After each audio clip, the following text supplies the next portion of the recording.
الدرس السابع من 20 درس اللي تعلمت إني نقول لا وقت اللي حاجة ما حاجتيش باش نعملها وروحي ما عينهاش باش تعملها، نقول لا بكل بساطة، مش باش يرضى سي فلان ولا سي خويا لازم نقول إيه.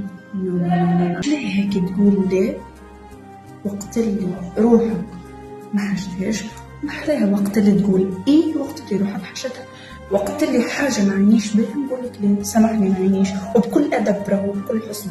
لا ما نجمش، وقت اللي النجم وقت اللي ما نجمش. فانتم زاد حاولوا انكم تتعلموا الدرس هذا، انكم عندكم الوقت وروحكم حاجتها. اذا اي انسان طلب منك قضيه اذا كنت تنجم قول نجم، اذا كنت ما تنجمش صعيبه من الاول صعيبه، لكن بعد تستانس تولي سهله على الاخر وما ترضي حد على روحك.